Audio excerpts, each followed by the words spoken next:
میرا سوال ہے کہ جو بچہ فیل ہوا وہ بول سکتا ہے کہ ٹیچر نے پریڈکٹ کی، کیونکہ ٹیچر نے پریڈکٹ کی کہ میں فیل ہوں گا اس لیے میں فیل ہو گیا. کیا وہ بول سکتا ہے ایسا؟ ہاں کہ نہیں؟ ہاں کہ نہیں؟ نہیں. ٹیچر دیکھتی تھی کہ یہ بچہ اسٹوڈیس ہے، برابر ہوم ورک کرتا ہے، ذہین ہے، یہ بچہ ایوریج ہے، یہ بچہ ہاکی کھیلتا تھا، کلاس میں بھی نہیں آتا تھا، پکچر دیکھتا تھا. تو ٹیچر نے دیکھ کے پریڈکٹ کی، اور ٹیچر اکثر صحیح ہوتی ہے لیکن انسان ہے، غلطی بھی ہو سکتی. اسی طریقے سے اللہ سبحانہ و تعالی ایک انسان نہیں ہے، اللہ کے پاس علم غیب ہے. اللہ کو پہلے ہی پتا ہے آپ کیا ڈیسیشن لینے والے ہیں. مثال کے طور پہ ایک شخص آتا ہے چوراہے پہ، وہ 4 میں سے ایک سڑک کو چن سکتا ہے، نمبر 1 سڑک، نمبر 2 سڑک، نمبر 3، نمبر 4. وہ چنتا ہے نمبر 2 سڑک. چوائس کس کی؟ چوائس کس کی؟ انسان کی. ہاں کیا نہیں؟ ہاں کیا نہیں؟ لیکن اللہ سبحانہ و تعالی کو علم غیب ہے کہ 5 تاریخ کو اکتوبر کے رات کو 1 بجے 1:15 بجے یہ چوراہے پہ آئیں گا. اس کے پاس 4 چوائس تھے، سڑک نمبر 1، سڑک نمبر 2، سڑک نمبر 3، سڑک نمبر 4. اللہ تعالیٰ جانتے کہ یہ سڑک نمبر 2 چنے گا، تو اللہ تعالیٰ لکھ دیتے تقدیر میں پہلے ہی کہ یہ انسان 5 اکتوبر کی رات کو 1 بجے 1:15 بجے سڑک نمبر 2 پہ چنے گا. تو سڑک نمبر 2 کس نے چنا؟ اللہ نے یا کیا انسان نے؟ اللہ نے چنا یا انسان نے چنا؟ انسان نے چنا. تو کون ذمہ دار، اللہ یا انسان؟ اللہ یا انسان؟ انسان. وہ آگے جاتا ہے اور 3 سڑک آتے، سڑک اے، سڑک بی، سڑک سی. وہ چنتا ہے سڑک اے. اللہ تعالیٰ جانتا ہے کہ وہ سڑک اے چنے گا، لکھ دیتا ہے.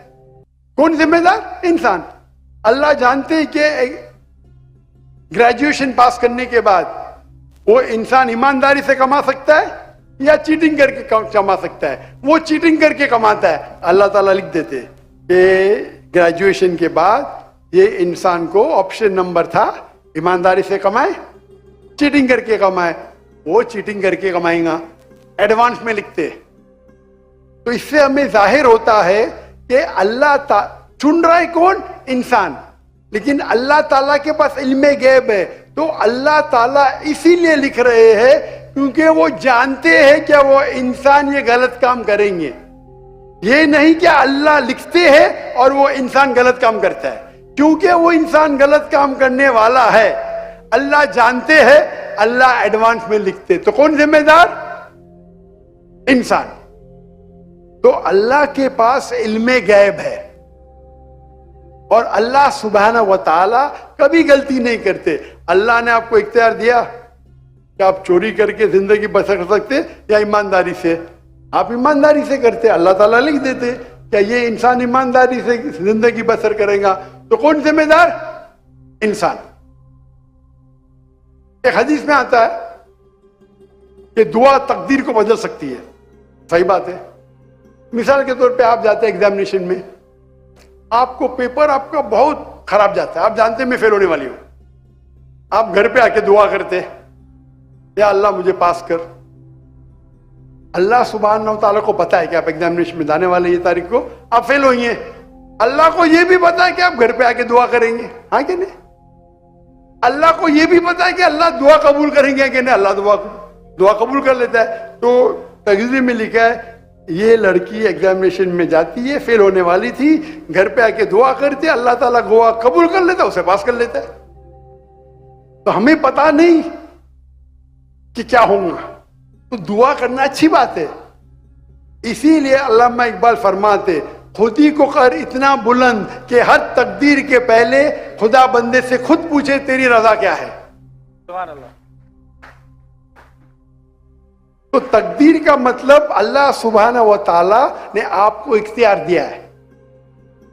100% نہیں، 95%، 90%. میں چاہتا ہوں میں دنیا کو تباہ کر دوں، اللہ تعالیٰ نہیں کرے گا. لیکن اللہ آپ کی چوائس آپ کے اوپر چھوڑا ہے. آپ کو ہدایت دی قرآن میں اور حدیث میں. آپ فالو کرو نہیں کرو آپ کے اوپر ہے, آپ کے اوپر فری ول ہے. لیکن اگر آپ کوئی غلطی کرتے آپ ذمہ دار, آپ کوئی اچھائی کرتے آپ ذمہ دار. تو اسی لیے تقدیر کے بارے میں اللہ کو علم غیب ہے. تو جو بھی غلط کام کرتے ہیں آپ کرتے ہیں, اللہ تعالیٰ آپ سے نہیں کرواتا. تو یہ اگر آپ سمجھ لیں گے تو انشاءاللہ آپ قرآن مجید کی جو تعلیمات پہ عمل کریں گے اور انشاءاللہ آپ جنت میں جائیں گے. Hope that answers the question.